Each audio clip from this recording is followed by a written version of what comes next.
जय हिंद दोस्तों। जन्म प्रमाण पत्र आने वाले समय में ये एक आइडेंटिटी के लिए और एड्रेस के लिए महत्वपूर्ण दस्तावेज होने जा रहा है और इसको जिन लोगों ने अब तक नहीं बनवाया है या जिन लोगों ने बनवाया है उसके लिए ये जरूरी वीडियो है। आप अगर पहले से जन्म प्रमाण पत्र आपके पास है तो उसका अगर आपको अपडेट करना है, उसमें कोई भी करेक्शन करना है तो उसको आप जल्द से जल्द कर लें। या अब तक आप जन्म प्रमाण पत्र बनवा नहीं पाए हैं तो अब आपको बनवाना होगा, क्योंकि ये पहले 15 वर्ष की आयु के अंदर के लिए ये अनिवार्य था, उनको बनवाना जरूरी था। लेकिन अब 15 वर्ष के ऊपर 60 वर्ष के ऊपर तक के आयु के सभी नागरिकों, वरिष्ठ नागरिकों के लिए ये अनिवार्य कर दिया गया है। आने वाले समय में जिनके पास जन्म प्रमाण पत्र नहीं रहेगा उनको बहुत सारी सुविधाएं नहीं मिल पाएंगी। सबसे पहले तो हो सकता है कि ऐसा अनिवार्य कर दिया जाए कि स्कूल में एडमिशन ही न होने पाए। दूसरा, अगर पासपोर्ट बनवाना है उसके लिए भी ये अनिवार्य हो जाएगा। साथ ही में संपत्ति के मामले में संपत्ति रजिस्ट्रेशन हो, संपत्ति के जो उत्तराधिकारी होंगे नेक्स्ट जनरेशन, उनके लिए भी ये एक मूल दस्तावेज में से एक होने जा रहा है। और जो सबसे महत्वपूर्ण है कि आप अगर सरकारी सर्विस में किसी भी जॉब में जाते हैं तो उसके लिए जन्म प्रमाण पत्र एक महत्वपूर्ण दस्तावेज होने जा रहा है। बिना इसके आपको कोई भी सरकारी सर्विस नहीं मिलेगी और जितने भी बुजुर्ग हों, वृद्धा हों, विधवा हों, ऐसे लोगों के लिए कोई भी सरकारी जो योजनाएं आती हैं उनको जो लाभ मिलता है या डीबीटी के माध्यम से जो पैसे सरकार भेजती है खातों में, ऐसे तमाम सरकारी योजनाओं से मिलने वाले लाभ से वो वंचित हो जाएंगे अगर उनके पास आने वाले समय में बर्थ सर्टिफिकेट यानी कि जन्म प्रमाण पत्र नहीं होंगे। पहले 1969 का जो एक्ट था उसमें ये अनिवार्यता नहीं थी, लेकिन जुलाई अगस्त के मानसून सत्र के दौरान 2023 में इसमें अमेंडमेंट किया गया और फिर इसमें जो जरूरी दस्तावेज के मूल रूप में इसको अब माना जाएगा, ऐसा प्रावधान किया गया।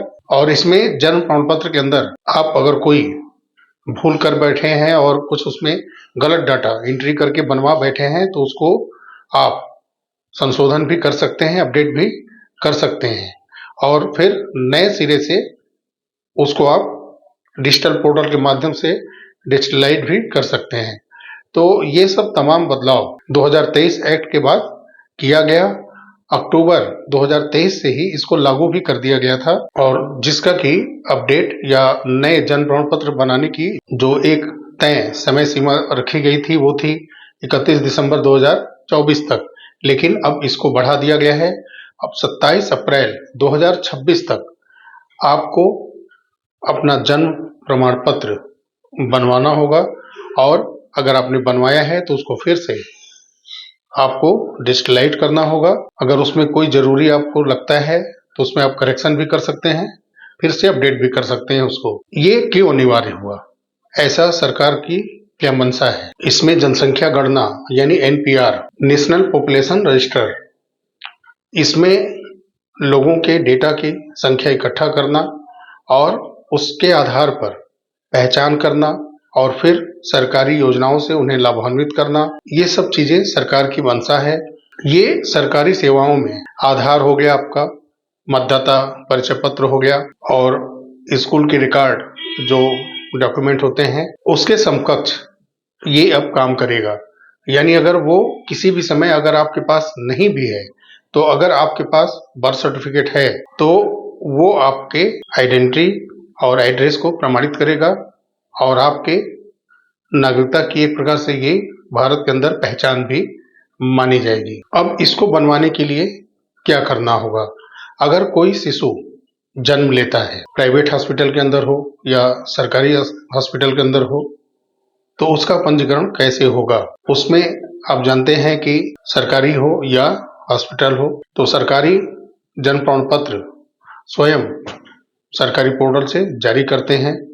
अगर आप प्राइवेट के अंदर कोई महिला शिशु को जन्म देती हैं तो उसमें एक स्लिप प्रमाण पत्र के रूप में हॉस्पिटल द्वारा जारी किया जाता है और उस स्लिप को आपको अपने यहाँ पंचायत भवन में जाकर के आंगनबाड़ी की जो महिला रहती हैं उनके माध्यम से या फिर आपके वार्ड सदस्य होते हैं उनके सिग्नेचर होंगे और फिर वहां पर आपको सारे दस्तावेज जिसमें कि माता पिता का आधार देना होगा और जो आपको स्लिप मिला है हॉस्पिटल से वो देना होगा और मोबाइल नंबर हो गया, ईमेल आईडी हो गया। ये थोड़ा मैं ये जागरूक करूंगा आपको कि आप मोबाइल नंबर और ईमेल आईडी अगर आपसे कोई जन्म प्रमाण पत्र के मामले में या तो आप अपडेट करते हैं या नया बनवाते हैं तो ये दोनों चीज ऐड कराइएगा ताकि वेरिफिकेशन में आगे चल के कोई भी इशू ना आए। तो ये चीजें देनी पड़ती हैं, फिर जन्म प्रमाण पत्र शिशु का बन करके आ जाता है। शुल्क इसमें अगर आप 21 दिन के अंदर अगर आप बनवाते हैं जन्म प्रमाण पत्र अपने शिशु का तो उसमें कोई शुल्क नहीं है। जैसा कि अब सरकार का नियम है सभी के लिए जन्म प्रमाण पत्र अनिवार्य है। अगर आपको बनवाना है तो अब इस स्थिति में आपको पहले अगर आप शहरी एरिया में हैं तो आपको नगर निगम कार्यालय जाना होगा या जो एथराइज बर्थ एंड डेथ जो सर्विस प्रोवाइड कराते हैं ऐसे एथराइज सेंटर सरकार के द्वारा आप शहरी एरिया में वहां भी जा सकते हैं। जो ग्रामीण एरिया है वहाँ पंचायत भवन है, लेकिन इसमें फर्क क्या पड़ेगा कि जब आप काफी उम्र दराज होने के बाद अगर आप जाते हैं अपना बर्थ सर्टिफिकेट बनवाने के लिए तो उसके लिए ग्रामीण अंचल में आपको पहले तहसील के अंदर एसडीएम कोर्ट्स के अंदर से एफिडेविट तैयार करानी होगी और एक डिजिटल सिग्नेचर से एसडीएम कार्यालय हो या फिर ब्लॉक की बीडीओ का वेरिफिकेशन होता है तो उसमें यह भी हो सकता है कि कुछ एक दो तहसील से कर्मचारी भेजे जाएं, सर्वे हो, आपके विषय में जानकारियां इकट्ठी की जाएं, फिर उसके बाद आपके हलफनामे को स्वीकृत किया जाए, वो एफिडेविट आपको मिलेगी।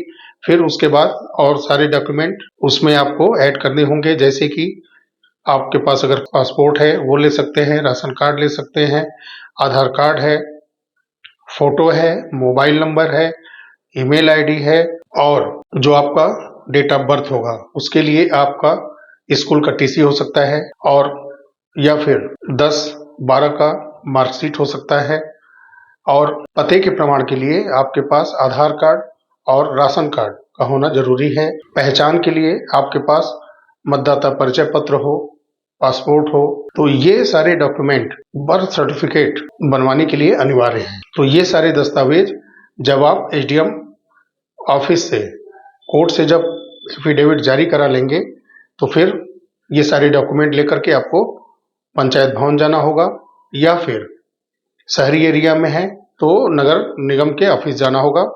वहां पर म्युनिसिपैलिटी आपको सारे दस्तावेज कलेक्ट करने के बाद उसके जो वेरिफिकेशन है उसको पूर्ण करेगी, फिर उसके बाद आपको बर्थ सर्टिफिकेट जारी करेगी। जो मेरा एक नजरिया है इस बर्थ सर्टिफिकेट पर, जो कि पिछले कुछ वर्षों से हमने देखा है कि ऑनलाइन काफी ज्यादा फ्रॉड हो रहे हैं।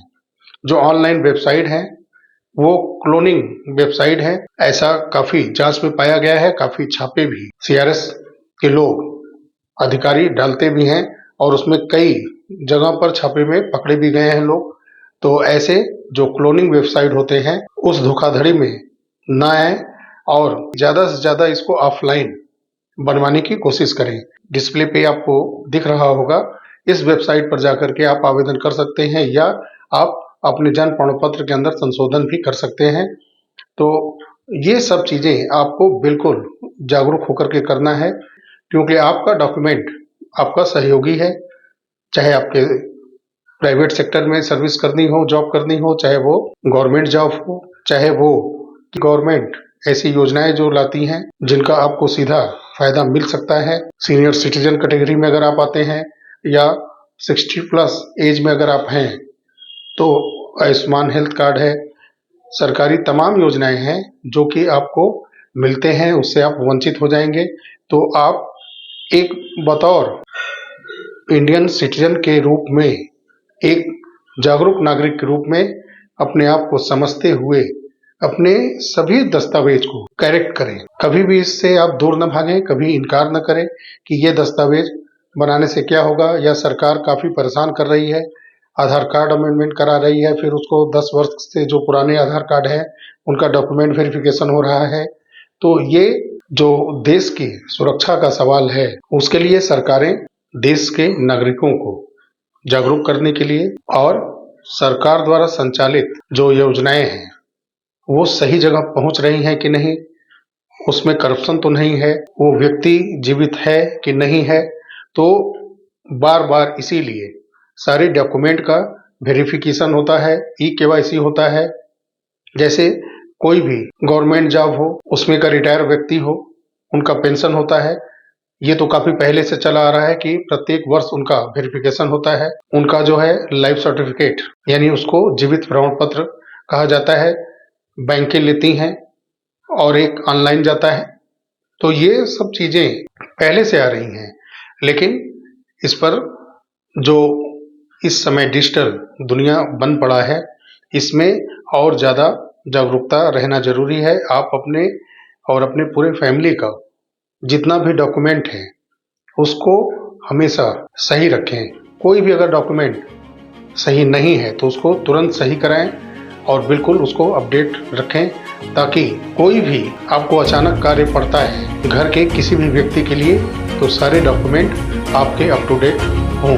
तो मिलते हैं अगली वीडियो में, तब तक के लिए नमस्कार, जय हिंद, जय भारत, वंदे मातरम, धन्यवाद।